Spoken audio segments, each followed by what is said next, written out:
Let me be honest with you. Not everyone wants to sit down and study. Not everyone has the energy to open a textbook after a long day. And not everyone feels motivated every single morning to do their English practice. That is not a character flaw. That is just being human. So today's episode is for the days when you are tired, you are not motivated, and the last thing you want to do is study. Because here is what most English courses will never tell you. You can still make real progress on those days. You just need the right approach. First, let me tell you why traditional studying feels so hard. When most people think about studying English, they picture sitting at a desk, opening a grammar book, doing exercises, reviewing flashcards, writing notes. It feels like work. And after a full day of work or school, the last thing your brain wants is more work. So you skip it, and then you feel guilty, and then you skip it again.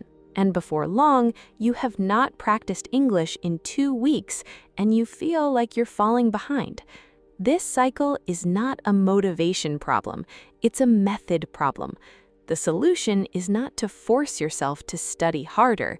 The solution is to make English so easy and so enjoyable that doing nothing actually feels harder than doing something. So here's the effortless method, and I mean genuinely effortless.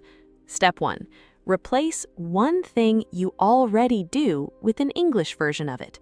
You are already going to watch something tonight, so watch it in English. You're already going to listen to music today, so put on English music. You're already going to scroll through your phone, so follow English content creators. You're not adding anything to your day, you're just swapping. Same time, same energy, same level of effort. But now, English is in the room. This is the laziest possible form of English learning, and it works because of one simple reason: exposure. The more hours of English your brain encounters, the more it absorbs, even passively, even when you're barely paying attention. Step 2. Lower the bar completely. On a lazy day, your goal is not to learn 10 new words. Your goal is not to finish a grammar exercise. Your goal is simply to do one small thing in English. Watch 5 minutes of an English show. Listen to one English song all the way through. Read 3 sentences of something in English. Repeat one phrase you heard today out loud.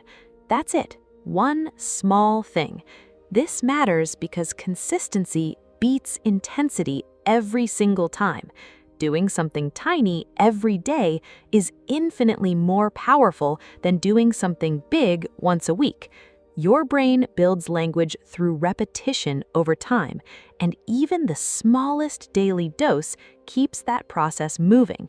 So, on the days you have no energy, don't aim for a full study session. Just do one thing, then stop. That's a win. Step 3. Make your environment do the work for you. You don't have to rely on motivation if your environment is already set up for English. Change your phone language to English so you're reading it every time you check your notifications. Set your streaming app to default to English audio. Follow English accounts on social media so English content shows up naturally in your feed. Put an English podcast as your default when you're in the car or cooking or getting ready. When English is already everywhere around you, you absorb it without trying. Your environment becomes your teacher, and your teacher is always on, even on the days you're not. Step 5. Listen while you do nothing. This is my personal favorite for lazy days. You're lying on the couch doing nothing. You're staring at the ceiling. You're resting. Perfect. Put on an English podcast or a YouTube video in English and just let it play. You don't have to take notes. You don't have to pause and look things up. You don't have to be fully focused. Just let the English flow into the room while you rest. Your brain is still processing it, not at full capacity, but it's still picking up rhythm, intonation, vocabulary, and sentence patterns. And on a lazy day, that's more than enough. Step 5.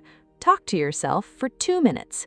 I know this sounds strange, but it's one of the most effective things you can do, and it costs absolutely nothing. Before you fall asleep, or while you're in the shower, or while you're just sitting there, talk to yourself in English for 2 minutes. Tell yourself about your day. Describe what you're thinking about. Say whatever comes to mind. You don't need a conversation partner. You don't need anyone to evaluate you. You're just warming up your English brain with 0 pressure and 0 effort. 2 minutes. That's the laziest speaking practice there is. And if you do it every day, your fluency will improve faster than you expect. So here's the big picture. Lazy days are not lost days. They're just different days. And on those days, your job is not to push through and force yourself to study. Your job is to stay in contact with English in the easiest possible way. Swap one thing, do one small thing, let your environment do the work for you, listen while you rest, talk to yourself for 2 minutes. None of these feel like studying, but all of them are moving you forward, and forward is the only direction that matters. That's it for today. If this episode helped you, share it with a friend who keeps saying they're too lazy to learn English. This one is for them. And drop a comment below. What's your laziest English habit? The thing you do that barely feels like effort, but actually helps your English. Share it below, because I know someone reading the comments right now needs to hear it. See you in the next one.